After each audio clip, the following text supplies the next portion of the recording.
마태복음 2장 16절부터 보겠습니다.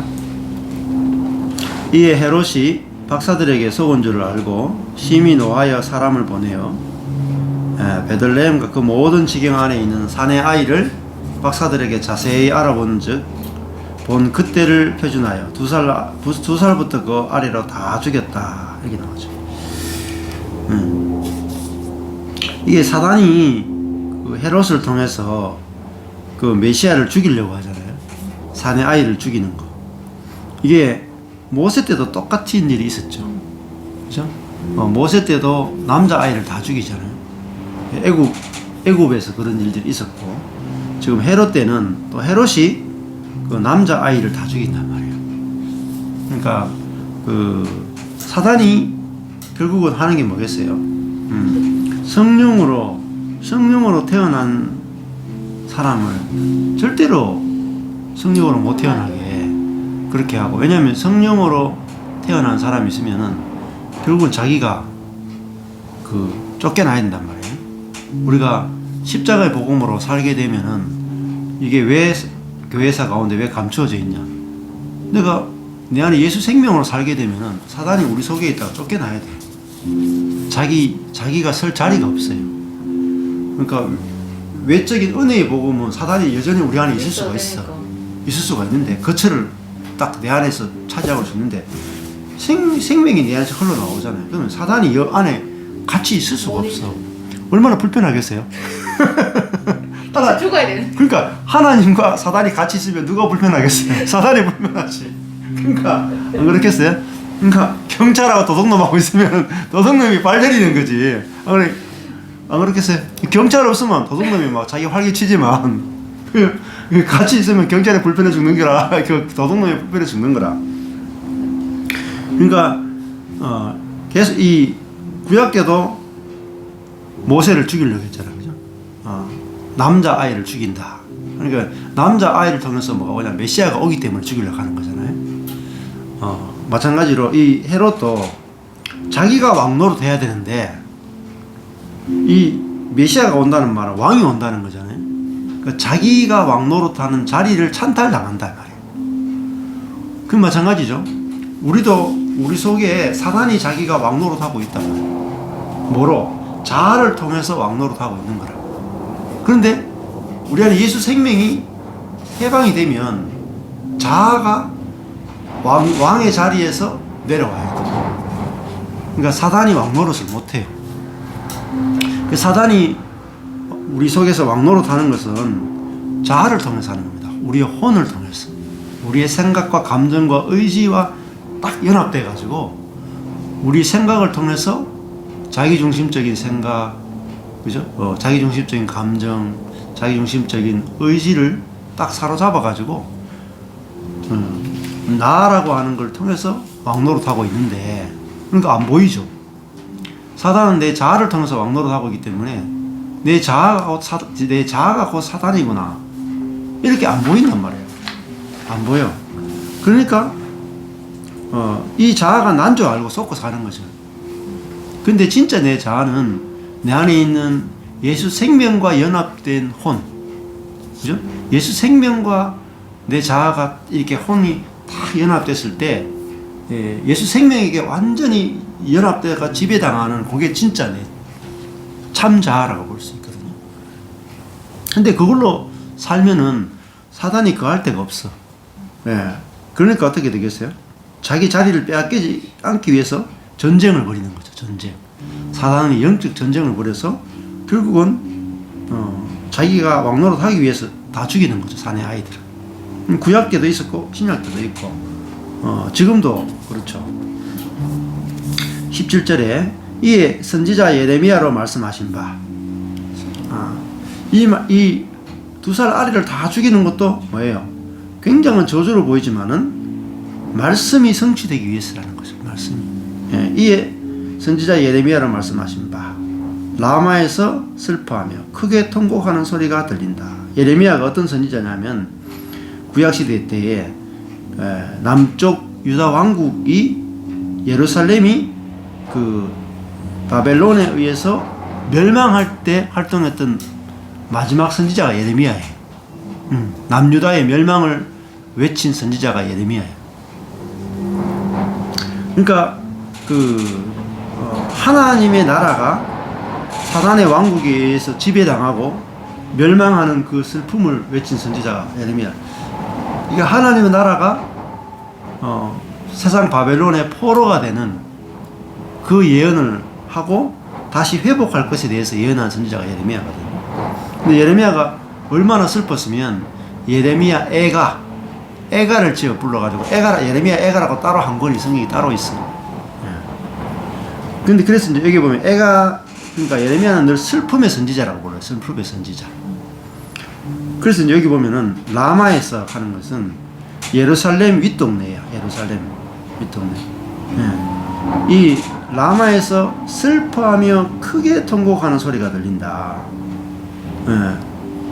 이게 이제 결국은 유다의 하나님 백성 유다의 멸망을 말하는 거죠. 라헬이 그 자식을 위하여 애국하는 것이라 그가 자식이 없으므로 위로받기를 거절하였도다. 라헬은 야곱의 아내죠. 그죠?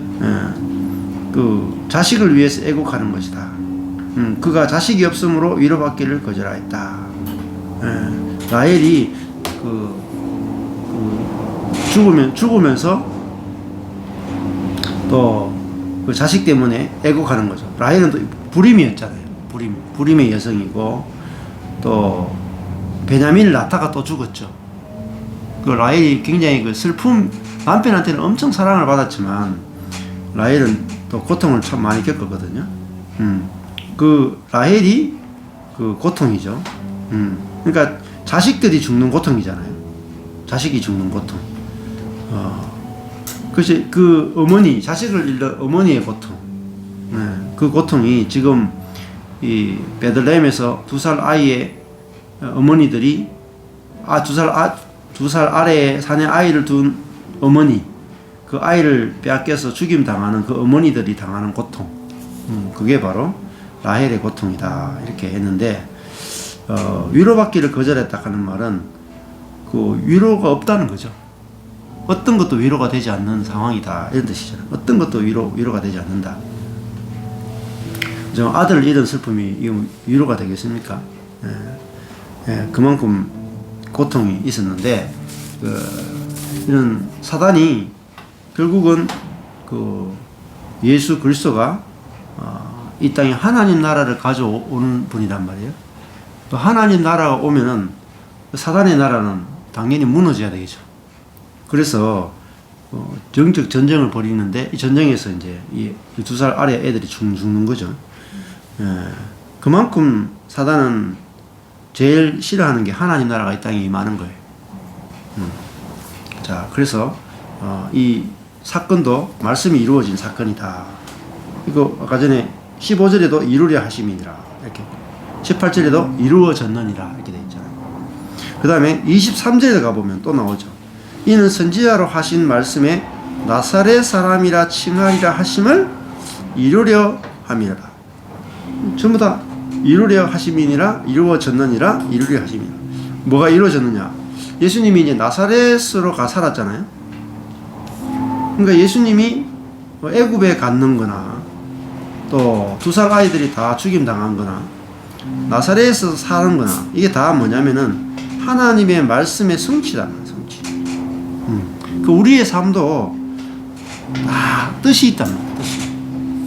내 자아의 관점에서 보면은 내 인생이 왜 이런 일을 걸어가는지 의미 없는 사건으로 보여.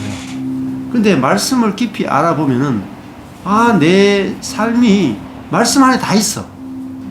말씀 안에 다 있어. 이게 내 삶이 하나님의 말씀을 이루기 위해서 내가 이런 고난을 겪고 있고, 내가 이런 결혼을 했고, 내가 이런 부모를 만났고, 내가 이렇게 살아왔구나. 이게 말씀을 통해서 다 보여져야 돼. 내 인생이 해석이 돼야 된다. 그 예수님의 이런 겪는 애굽으로 이민 가야 되고 2살 아이들이 다 죽는 이 엄청난 저주잖아요. 또 그걸 피해가지고 촌동네 나사렛에 가서 살아야 되는 이런 것들이 말씀의 성취로 다 해석이 됐다. 그러면 다 살아나는 거죠. 내 삶의 모든 것들이 해석이 되면 다 살아나는 거야. 다 살아나는 거야. 살아나는 거야. 버릴 게 하나도 없어. 아, 내가 왜 목회가 망해야 됐는지, 또 왜 내가 12년 동안 그렇게 열심히 목회를 해야 됐는지, 왜 형제들을 위해서 다 배반당해야 됐는지, 그런 것들이 말씀에 의해서 딱 해석이 되면 너무너무 감사한 거라. 근데 내가 왜 그놈의 새끼하고 결혼했는지 이게 해석이 안 되면 막 미친다니까. 내가 왜 그런 부모에게서 태어났는지 해석이 안 되면 힘들다니까. 근데 해석이 되면 정말 감사밖에 안 나오는 거죠. 감사. 너무너무 감사하죠. 저도 왜 막내로 태어났는지 생각은 진짜 감사합니다. 내가 막내가 아니면 대학교를 못 들어가요. 어릴 때도 뭐 우리 엄마가 귀신 들리지 않았으면 우리도 교회 못 갔어요. 그러니까 어릴 때부터 엄마가 아프고 막 귀신 들리고 병 들고 이랬기 때문에 다른 길이 없으니까 교회 가자 해서 교회 가게 된 겁니다. 그러니까 귀신 들린 게 너무너무 좋은 사건이었다. 우리 집에서는 복 중에 복이었다.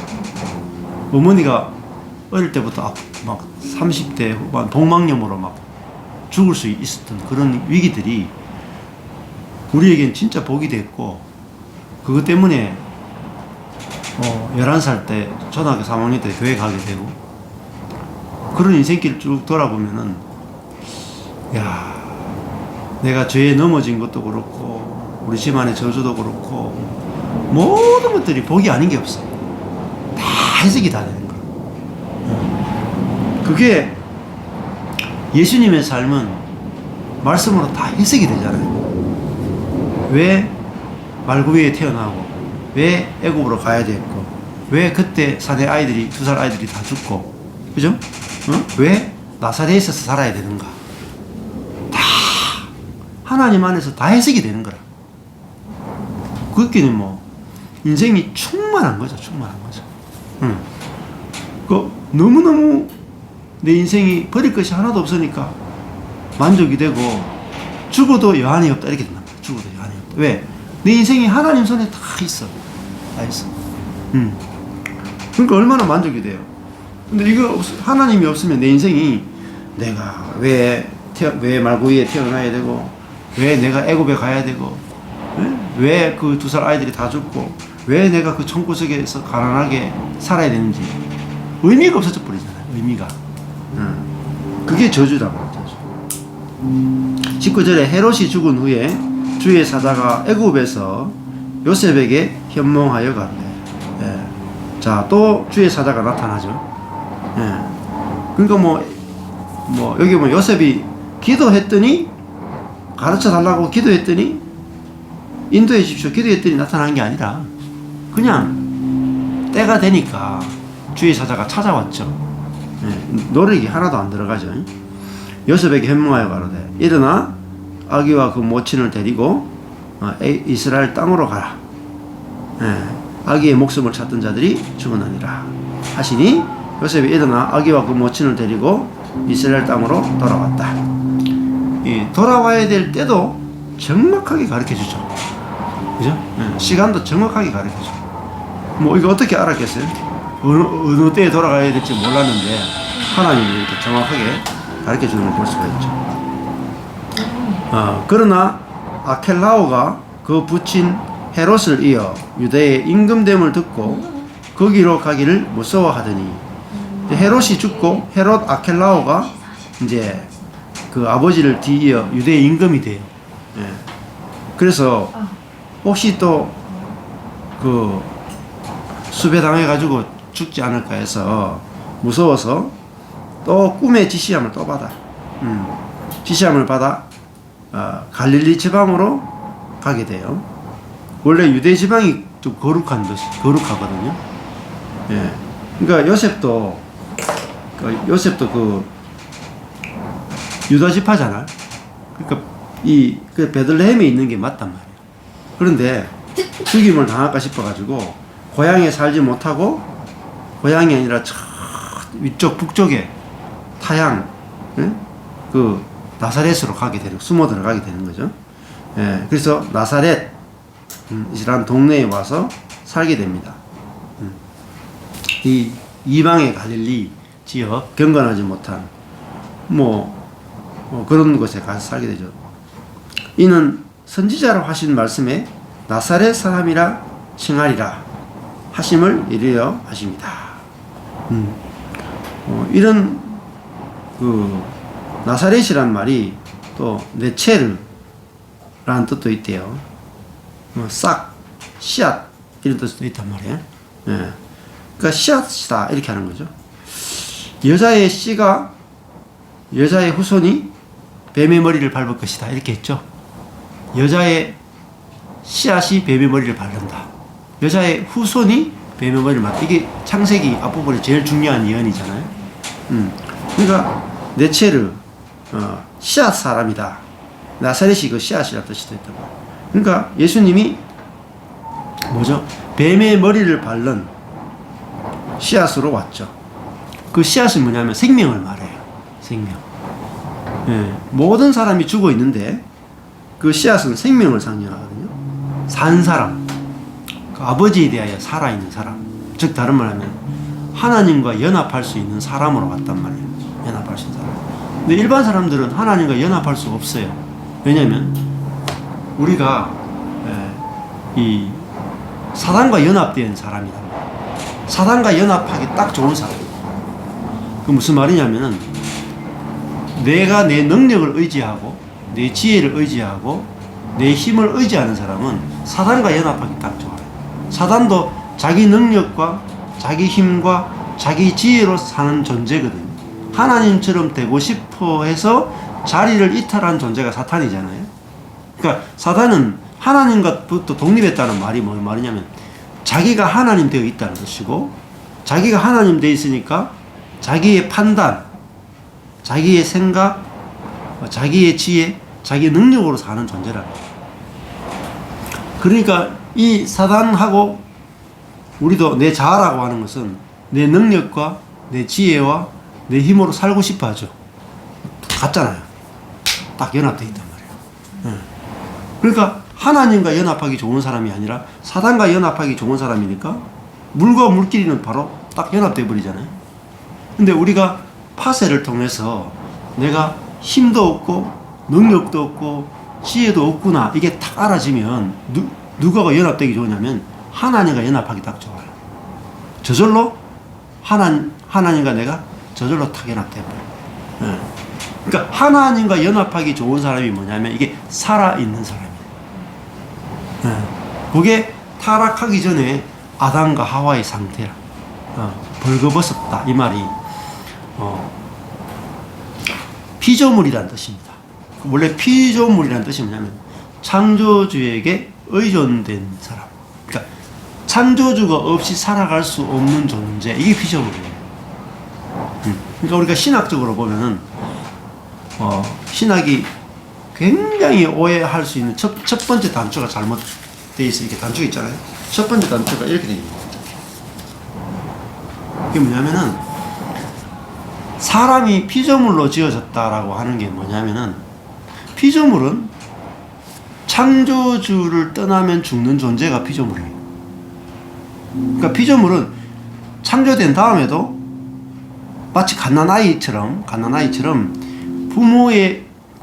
딱 태어나자마자 부모를 떠나면 죽죠.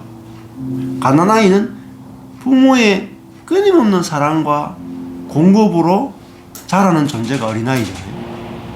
그러니까 하나님이 기뻐하는 사람은 어린아이 같은 사람이에요. 어린아이. 근데 우리가 좋아하는 자아는 어린아이가 아니라 성인이 되고 싶은 거예요.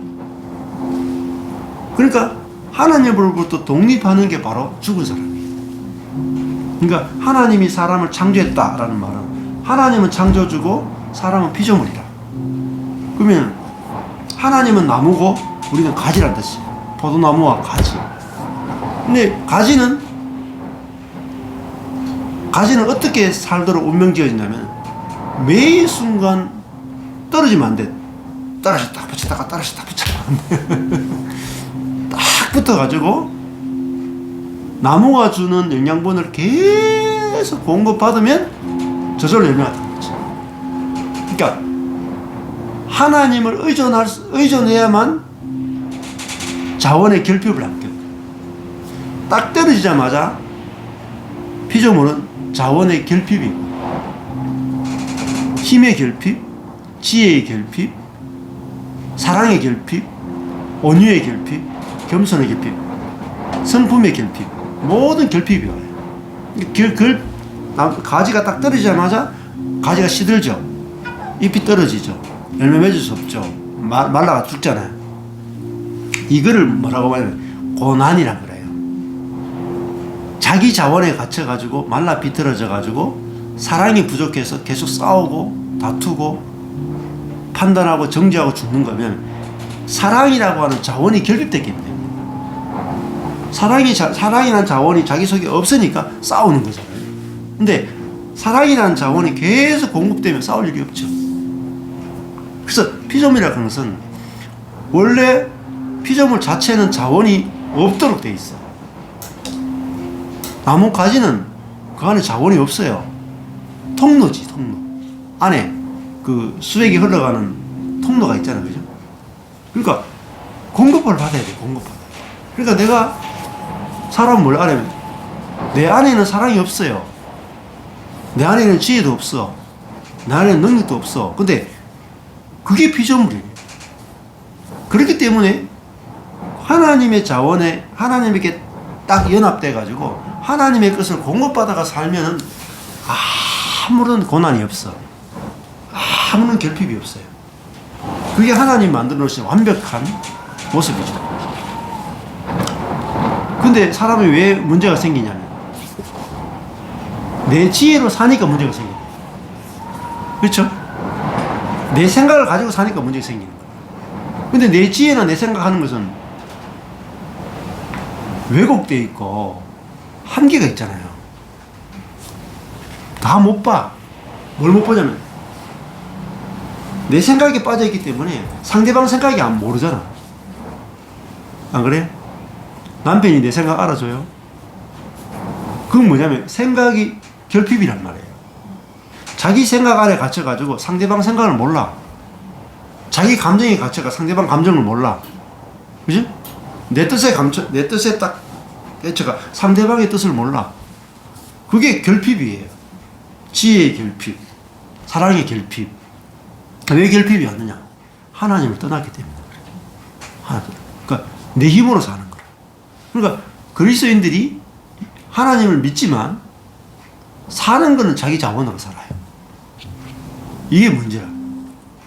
그래서 그리스도인은 자기 자원으로 사는 게 아니라 하나님의 자원으로 살아가는 삶이 그리스도인의 삶이라는 게 알아야 돼. 그게 믿음으로 산다는 말이야. 하나님의 자원, 하나님과 딱 붙어 하나님의 자원을 매일 공급받아가 살아가는 거야. 그러면 고난이 없어져요. 이게 이제 이걸 구원이라 그래요. 구원이라 하는 건 뭐냐면 자원의 결핍으로부터 해방되는 게 구원이라. 구원이라는 의미는 엄청나게 넓어요. 근데 구원을 자꾸 죽어서 천당 가느냐 지옥 가느냐 요거로만 딱 만들어 놓으니까 성경 해석이요 안 돼. 그건 일부분이야. 아주 일부분이에요. 죽어서 천당 가느냐 지옥 가느냐 그건 아주 일부분인데 사람들이 왜 이것에 목을 매냐면은 이 땅에 사는 기간은 짧고 죽어서는 영원히 산다고 생각을 하기 때문에 영원히 사는 것이 중요하잖아. 그죠? 영원한 운명이 중요하니까. 그리고 자기가 영원히 천국에 살고 싶으니까 자꾸 이제 미래에만 관심을 두고 현재적 구원에 대해서 현재적 하나님의 나라에 대해서 관심이 없는 거예요. 그러다 보니까 어때요? 하나님이 주시는 완전한 구원과 완전한 은혜를 못 누려요. 그러니까 완전한 통치를 못 누리니까 복음을 못 전해. 복음을 다 자기가 천당 갈 생각밖에 안 해요. 그게 오히려 하나님께는 더 좋지 못한 결과가 오는 거죠. 하나님은 이 땅에 하나님 나라가 임하고 또 하나님 나라를 통해서 모든 사람을 구원하기 원하신단 말이에요. 근데 우리가 미래적 천국에 관심을 둬버리면 이 땅에 하나님 나라에 관심이 없어요. 내 구원에만 관심이 있는 거라. 내 가족 구원에만 관심이 있는 거라. 그 전부 질문이 뭐예요? 내가 죽으면 어떻게 됩니까? 내 가족은 어떻게 됩니까? 그 질문만 하잖아요. 응? 뭐 다른 사람이야 뭐 지옥 갈 건 말건 일단 나와 내 가족만 구원받아야 그거 왜 신경 안 쓰는 거야?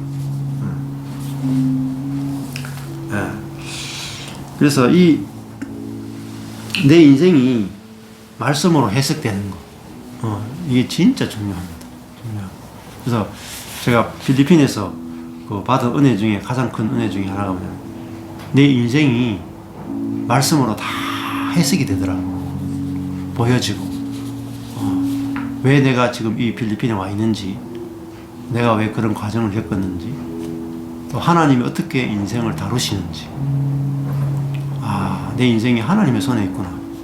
내 손에 있는 것도 아니고 어떤 우리 교회 지체들의 손에 있는 것도 아니고 하나님이 야곱의 인생을 자기의 목적대로 잘 이끌어가서 12아들을 낳게 하고 요셉이 나오게 하고 요셉을 통해서 국무총리를 만들고 이스라엘을 구원하고 애굽을 구원하고 그 일에 야곱의 인생을 다 계획한 대로 쫙 끌어가잖아요.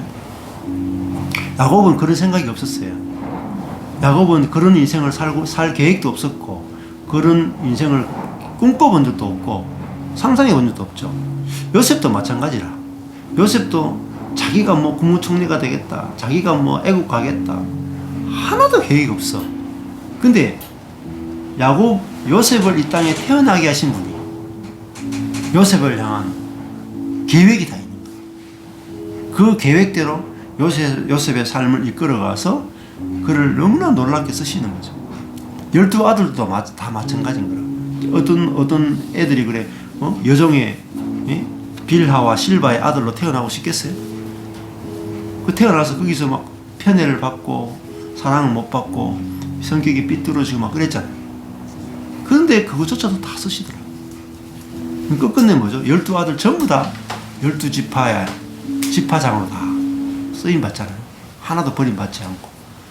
그러니까 하나님의 각자를 부르시는 부르심이 다 다른데 결국은 뭐죠? 12아들 전체를 다 하나님 다 구원하시고 그들이 생각지도 못한 하나님 나라를, 이 땅에 하나님 나라를 건축하는 사람들로 다 세우시는 거죠. 우리는 내 나라를 만드는 데 다 집중되어 있지만은 하나님은 우리를 내 나라를 건축하는 삶에서 무너뜨려 가지고 하나님의 나라를 건축하는 일에 전부 다 뭐죠? 성곽의 주춧돌. 요한계시록에 가면은 새 예루살렘에 건축하는 그죠? 그 성곽의 기초석이 12보석이라. 그게 12사도잖아요. 구약으로 치면 12지파라. 12사람이라. 그러니까 하나님은 우리의 인생을 하나님 나라를 건축하는 기초석으로 우리를 쓰기 위해서 우리를 연단하신단 말이에요. 그래서 나는 연단받을 생각이 없죠. 나는 내 인생을 살고 싶은데 하나님은 하나님 나라를 건축하는 일에 우리를 중요한 건축 재료로 쓰기를 원하신다. 그걸 알아야 내 인생이 왜 내가 원하는 대로 가지 않는지 알게 되고 하나님의 내 계획보다 더 좋은 계획이 보이면은 내 인생이 거기서 해방이 되고 만족이 되고 안식이 되는 거죠. 그래서 그걸 내가 보고 나니까 내 계획이 없어지는 사람이 되더라고요. 야곱이 아무리 몸부림쳐도 하나님의 계획이 이루기 위해서 그런 태어났구나. 근데 나중에 보니까 자기 아들이 애굽의 국무총리가 돼 있네. 얼마나 영광스럽습니까? 안 그래요? 자기는 그냥 가나안에 그냥 목자로 조금 부유한 목자로 살기를 원했지만 자기가 상상할 수 없는 고난을 겪었잖아요. 야곱이. 근데 그 상상할 수 없는 고난이 통해서 뭐가 왔느냐 하면은 더 상상할 수 없는 복이 기다리고 있었다. 그래서 절대로 우리 인생은 우리 뜻대로 가지 않고 하나님 뜻대로 가는데 그것이 우리에게 상상할 수 없는 축복이라는 사실을 안다면 우리는 근심할 게 없어지는 거죠. 그냥 우리 인생을 주님 손에 맡기면 우리는 편안하게 가는 거죠. 이제 결론을 지으면은 야곱은 왜 험악한 인생을 사는지 모르고 살았어요. 그 신약의 성도인 우리는 축복이 뭐냐? 왜 험악한 인생을 사는지 알고 험악한 인생을 끌려갈 수 있다는 겁니다. 그러니까 아니까 우리는 어때요? 훨씬 더 쉬워요. 왜 고난을 겪는지 알고 겪으니까 쉽잖아요. 근데 모르고 생짜로 겪으면 진짜 험악한 거라. 근데 그 야곱의 그 인생이 우리에게 빛이 돼가지고, 야곱이 겪은 그 험악한 것이 결국은 그 야곱 속에서 부활 생명이 나와서 애국을 다 통치해버리는, 애국을 다 살려버리는, 주변에 있는 모든 기간 때, 7년 기간 때에 모든 사람을 살리는 어마어마한 통치자가 되고 어마어마한 축복의 도구로 쓰이기 위해서 그 과정을 겪은 거죠. 그러니까 내가 겪는 이 과정이 내 안에 있는 예수의 생명을 해방하기 위한 과정이라고 보여진다면 우리는 아주 기쁘게 끌려갈 수 있는 거다. 이게 우리가 받는 이 신약시대의 놀라운 축복이 아닌가 생각합니다. 기도하겠습니다. 하나님 아버지, 오늘 예수님의 생애를 통해서 어릴 때부터 왜 베들레헴에 태어나야 되고, 왜 애굽에 가야 됐고, 왜 2살 아이들이 죽어야 됐고, 또 왜 나사렛에서 살아야 되는지, 하나님의 말씀은 예언된 대로 다 이루어졌다고 했습니다. 아버지의 뜻이 다 이루어졌다고 했습니다. 우리가 보기에는 저주처럼 보이고 고난처럼 보이지만 하나님의 놀라운 뜻이 있는 걸 알게 되었습니다. 우리도 우리의 인생이 말씀에 의해서 온전히 알아지고 해석되어져서 우리 인생이 살아나고 우리가 주님을 찬양하고 복음을 전하는 인생으로 쓰임받을 수 있도록 이끌어 주옵소서. 예수님 이름으로 기도했습니다. 아멘.